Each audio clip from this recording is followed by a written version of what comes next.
Olá, nono ano, a gente hoje vai dar continuidade à nossa revisão de biologia e por sinal a gente vai encerrar ela, né? Então, vamos começar. A gente vai começar falando sobre a meiose, que está lá na página 77 do livro de vocês, tá? E quando a gente fala de meiose, a gente sabe que a meiose é um processo reducional, porque ela vai reduzir o número de cromossomos pela metade. Então, uma célula que é 2N, que é uma célula diploide, ela vai dar origem a 4 células com a metade do número de cromossomos. Então, cada célula dessa vai ter somente N, ok? Quando a gente fala de meiose, a gente sabe que a meiose ela é muito importante, é um processo essencial para a formação dos gametas na reprodução sexuada, tá? E também é importante para a reprodução assexuada para poder estar gerando os esporos, ok? E aí, só para poder relembrar bem rapidinho, repara aí nos dois esquemas. Na mitose, eu tenho uma célula 2N, tá? Que se divide em duas células também 2N. Então, uma célula diploide dá origem a duas células também diploides.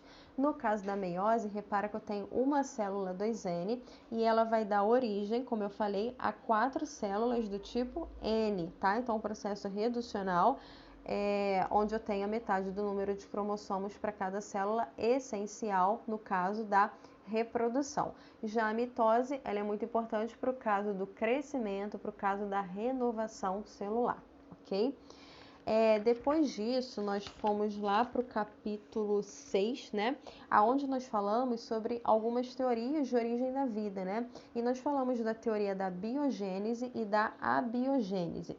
Então, nós falamos que a abiogênese, que é uma teoria também conhecida como teoria da geração espontânea, ela acreditava que a vida ela podia surgir sem uma vida pré-existente, tá?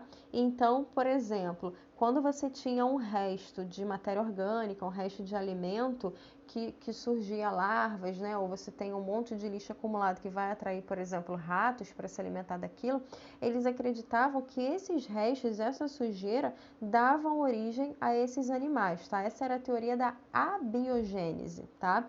E aí depois, o que aconteceu? Red, ele fez um experimento, tá? Utilizando esses frascos, como a gente já falou, aonde um frasco estava totalmente tampado, o outro estava com uma espécie de uma gaze, uma tela, e o outro totalmente aberto com um pedaço de carne, tá? E aí ele conseguiu provar que nesse frasco que estava totalmente fechado, não surgiram as larvas, né? Isso significa que a vida não aparecia de uma forma espontânea da matéria morta, né? Mas muitos adeptos a essa teoria não aceitaram os experimentos dele como conclusivos, tá? E aí, eis que surge Pasteur e ele consegue derrubar essa teoria da abiogênese, comprovando a teoria da biogênese.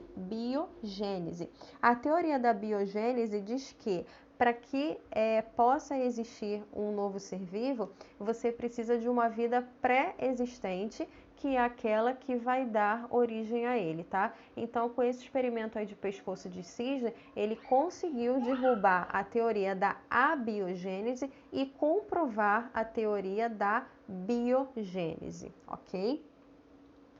Depois disso, nós falamos um pouquinho sobre o processo de gametogênese, né? E aí nós falamos que a gametogênese nada mais é do que o processo de produção de gametas, né? E nós sabemos que os gametas eles são haploides, isso significa que eles têm metade do número de cromossomos, tá? E eles são formados durante a meiose, que nós acabamos de falar. E aí, quando a gente fala da gametogênese, a gente sabe que ele é dividido em 3 etapas da multiplicação, crescimento e maturação, né?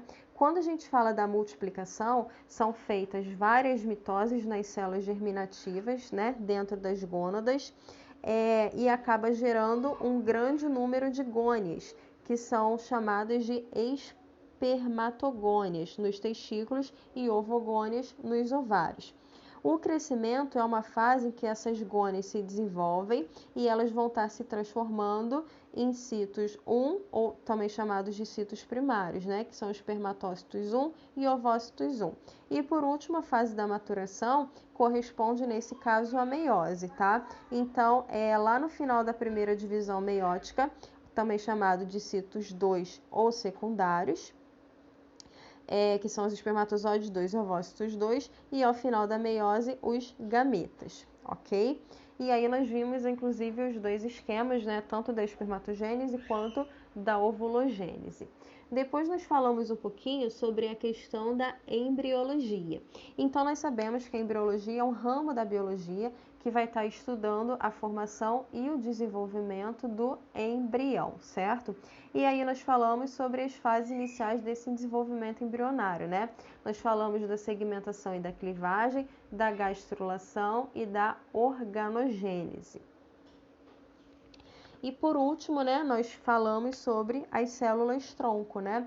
Quando a gente fala das células tronco, nós sabemos que as células tronco, elas não têm uma função determinada. Então, nós dizemos que elas são indiferenciadas. Isso significa que elas são células capazes de estar gerando qualquer outro tipo de célula diferenciada, ok? Então, nós sabemos que as células tronco têm uma importância muito grande para a ciência e tem toda uma pesquisa em cima delas, porque elas, tendo sucesso nesses estudos, elas podem ser utilizadas para tratar doenças degenerativas, tá? Como é o caso do Alzheimer, do Parkinson, e também elas podem ser utilizadas para tratar lesões nos tecidos de uma forma geral, ok? Então, a gente finaliza a nossa revisão por aqui. Um beijo para todos e até mais.